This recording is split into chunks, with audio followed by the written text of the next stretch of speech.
Hello friends, आज मैं आपके लिए क्लास लेकर आया हूँ फिजिक्स का और उसमें मैं आपको पढ़ाऊंगा वर्क के बारे में। हाँ, वर्क, आपने सही सुना। वर्क मतलब हो गया काम। अब काम तो जानते हैं बहुत तरह का होता है। घर पे सोए सोए आप लैपटॉप में बहुत सारे काम कर रहे हैं, बोलेंगे बहुत थक गए हैं, बहुत ज़्यादा काम किया है मैंने। पर क्या वो काम काम है? काम जरूर है, मेंटली प्रेशर पड़ रहा है, काम हो रहा है, जरूर काम है, पर साइंस के टर्म्स में वो काम नहीं होता है। मैं आपको एक एग्जांपल देकर समझाता हूँ। अभी ये एक डायरी पे मैंने एक कार ले लिया है। देखिए बहुत अच्छा कार है, देख रहे हो ना। ये कार को मैं क्या करूँगा, ऐसे छोड़ दिया। ये कार तो हिलेगा नहीं अपने से, पर जब मैं इस पे फोर्स लगाता हूँ पीछे की तरफ से, तो देखिए ये कार आगे की तरफ मूव करता है। तो हो क्या रहा है, मैंने फोर्स अप्लाई किया इसके पीछे। I am applying force here and what we can see here, यहाँ डिस्प्लेसमेंट हो रहा है। मतलब कि मैंने इस डायरेक्शन में फोर्स को लगाया और ये गाड़ी आगे चला गया, तो ये कुछ डिस्टेंस मूव कर रहा है। तो यहाँ पे हम ये टर्म डिस्टेंस को नहीं यूज करेंगे, यहाँ पे हम इस टर्म को यूज करेंगे, वो है डिस्प्लेसमेंट। तो मतलब फोर्स और डिस्प्लेसमेंट जब दोनों साथ में हो तब वो वर्क कहलाएगा। तो जैसे हम क्या कह सकते हैं फिर कि when we are applying some force on an object, it must displace. Displace कैसे होगा आप ये समझिए। फोर्स अप्लाई करने के बाद वो मूव कर रहा है तो डिस्प्लेस हो गया, अपनी जगह से कुछ आगे बढ़ गया। 1 मीटर बढ़े, 2 मीटर बढ़े, कोई भी यूनिट बढ़े, उससे फर्क नहीं पड़ता, पर मूवमेंट होना चाहिए, तो उसको हम कहेंगे वर्क, साइंस के टर्म्स में, फिजिक्स के टर्म्स में। तो अच्छा, और एक एग्जांपल देता हूं। अगर मैं एक दीवार के सामने खड़ा हो जाऊं और दीवार को जोर से धक्का दे दूं और 2 4 10 साथियों को बुलाकर भी साथ में धक्का देते हैं, तो क्या दीवार हिलता है? थक जाएंगे 1 घंटा के बाद और बोलेंगे कि वी आर वेरी टायर्ड, अब से कुछ नहीं होगा, बहुत काम किए हैं। पर फिर साइंस का कोई बंदा रहेगा, फिजिक्स का, तो बोलेगा क्या काम किए हो? कोई दीवार घसका अपने जगह से? नहीं खिसका, मतलब वो वहीं का वहीं है, तो मतलब जीरो डिस्प्लेसमेंट है, तो ये कोई काम ही नहीं किया। तो यही है एक इंटरेस्टिंग सा क्लास आज का, जो हम पढ़ेंगे वर्क का। वर्क क्या होता है, वर्क को कैसे मेजर करेंगे, उसका यूनिट क्या होता है और कितने टाइप के वर्क आपको मिलेंगे, ये सब आज हम देखेंगे इस वीडियो में। तो हम स्टार्ट करेंगे वर्क के डेफिनेशन के साथ। तो how can you define work? तो we can define work as the product of force and displacement, ये एक डेफिनेशन होता है। और एक होता है कि work is said to be done when the applied force give some displacement in the object. मतलब कि जब हम फोर्स अप्लाई करते हैं तो उस फोर्स के वजह से ऑब्जेक्ट कुछ मूव करे, तभी हम उसको बोलेंगे कि एक काम हुआ है।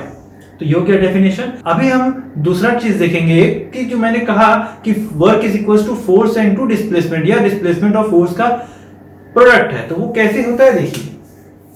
तो हम लिख सकते हैं ना कि work done is equals to force into displacement. Yes, ये स्मॉल एस होगा डिस्प्लेसमेंट का सिंबल जो हम लोग रिप्रेजेंट करेगा। मान लीजिए कि एक ऑब्जेक्ट है, एक ऑब्जेक्ट यहां पे मान लीजिए पहले था अपना इनिशियल पोजीशन पर, ठीक है। मान लीजिए ऐसा कोई ऑब्जेक्ट था यहां पे। मैं क्या कर रहा हूं, मैं यहां से फोर्स अप्लाई करूंगा, इस डायरेक्शन में मैंने फोर्स अप्लाई किया, ठीक है। अभी इस फोर्स को जब मैं अप्लाई कर रहा हूं तो ये जो ऑब्जेक्ट था, ये ऑब्जेक्ट जरूर मूव करेगा। तो मूव करके मान लीजिए ये इस पोजीशन पर चला गया, इस पोजीशन तक आ गया। तो देखिए फोर्स तो मैंने यहां अप्लाई किया, तो ये कुछ डिस्प्लेसमेंट हुआ इसके बीच से, यहां से मूव कर ये वहां चला गया।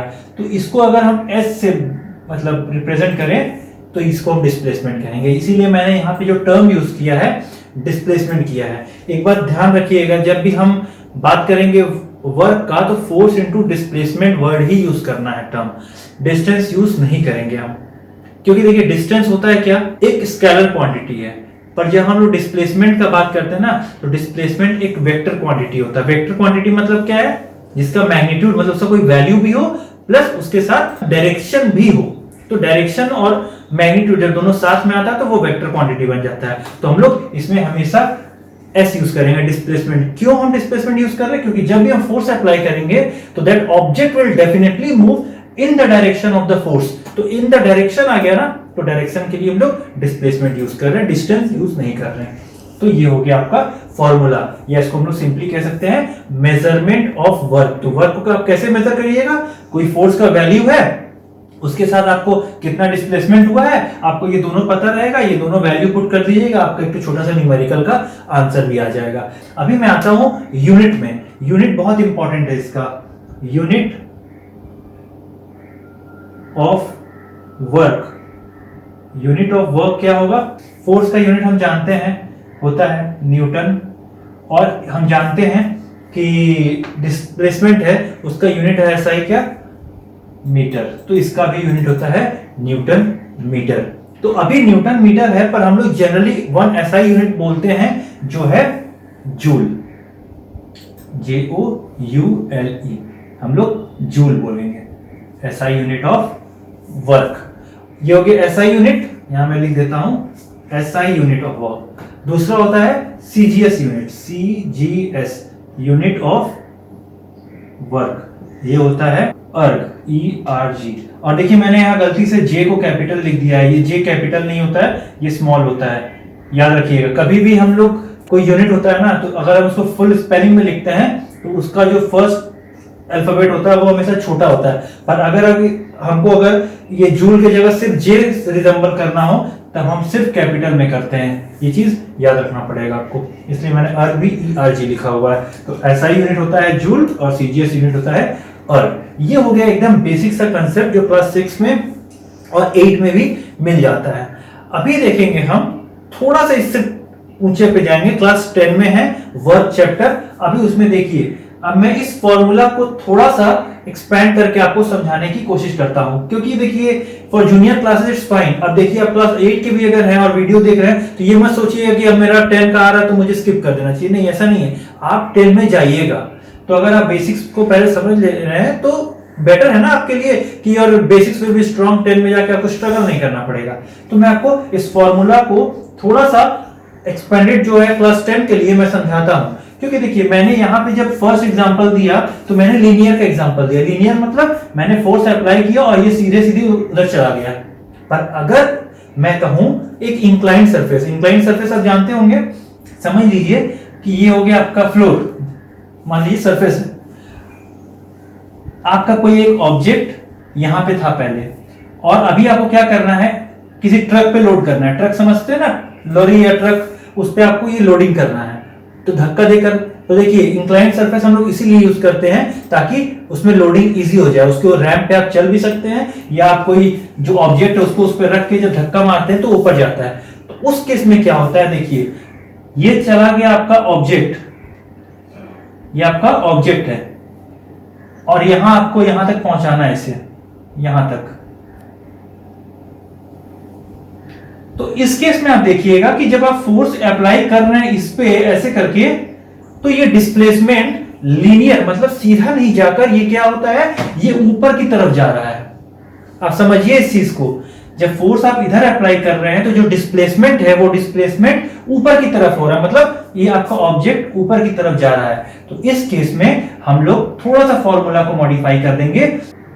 तो देखिए एक्चुअली ये समझ लीजिए कोई पॉइंट है A, ये पॉइंट है B, मतलब कि आप जब फोर्स अप्लाई कर रहे हैं तो ये फोर्स को डिस्प्लेसमेंट देना चाहिए था इस AB की लाइन पे, पर वो डिस्प्लेसमेंट वहां नहीं देकर ये कहां लेकर चला गया, इसे C पे लेके चला जा रहा है, तो ऊपर की तरफ लेके चला जा रहा है। तो इसमें अगर डिस्प्लेसमेंट ये वाला यहां से लेकर यहां तक को हम मान ले, यहां से यहां तक का जो ये है, मैं अलग कलर के पेन से दिखा देता हूं, ये यहां से यहां तक अगर S है, मतलब ये डिस्प्लेसमेंट S हुआ, तो उस समय फॉर्मूला थोड़ा सा मॉडिफाई होकर हो जाता है, work done equals to F into S अभी मैंने बताया S डिस्प्लेसमेंट है, पर इसके साथ cos थीटा लग जाता है। अभी देखिए आप सोचिएगा ये cos थीटा क्या है, तो S cos थीटा है, मतलब देखिए ये जो रैंप है या इंक्लाइन प्लेन है ये ऊपर की तरफ जा रहा है, तो ये क्या हो जाता है, ये एक एंगल बनाता है। तो हम लोग मान लेते हैं ये एंगल थीटा है।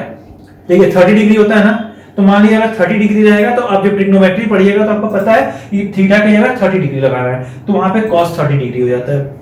तो अभी हम लोग सिर्फ फॉर्मूला देखेंगे क्या है, कोई न्यूमेरिकल का जरूरत पड़ेगा तो मैं उसमें एक्सप्लेन कर दूंगा।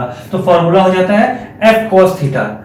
एक और होता है जो मैं आपको समझा देता हूं कि ये तो देखिए डिस्प्लेसमेंट के रिस्पेक्ट में था, यहाँ पे एंगल बन रहा था। अभी अगर मैं फोर्स के रिस्पेक्ट में बात करूं और मैं फोर्स जब अप्लाई कर रहा हूं, अगर इस यहाँ पे थीटा के साथ एंगल बन रहा है तो फॉर्मूला थोड़ा सा और मॉडिफाई बन जाता है, हो जाता है, और इसके साथ लिख सकते हैं F cos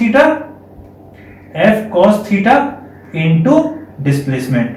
समझिए कुछ है नहीं, सेम ही है, पर इसमें मतलब डिस्प्लेसमेंट के रेस्पेक्ट में एंगल बना था, यहां फोर्स के रेस्पेक्ट में एंगल बना था। इसको हम लोग कहते हैं component of this work done displacement के रेस्पेक्ट में और कंपोनेंट फोर्स के रेस्पेक्ट में। तो ये हो जाता है फॉर्मूला। तो देखिए इसमें सिर्फ यही फर्क है, ये लीनियर के लिए होता है और ये जब एंगल बन जाता है तो इसमें हम cos थीटा के इंक्लूड कर देते हैं। तो ये हो जाता है फॉर्मूला। तो अभी हम आएंगे एक अगले चीज पर जो मैं बता दूं आपको। जैसे मैंने कहा कि फोर्स एक वेक्टर क्वांटिटी है, डिस्प्लेसमेंट एक वेक्टर क्वांटिटी है, पर तो क्या वर्क को भी हम लोग बोल सकते हैं क्या ये वेक्टर क्वांटिटी है?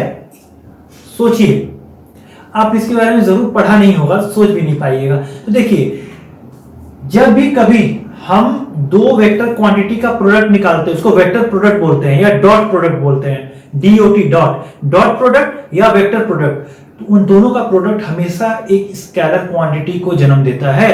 तो हम लोग क्या बोल सकते हैं कि ये वर्क जो है एक स्केलर क्वांटिटी है। आप इस बात को अच्छे समझ लीजिए।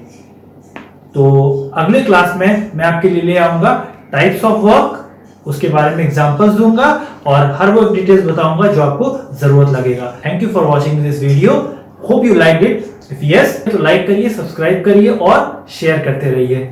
मिलते हैं अगले क्लास में।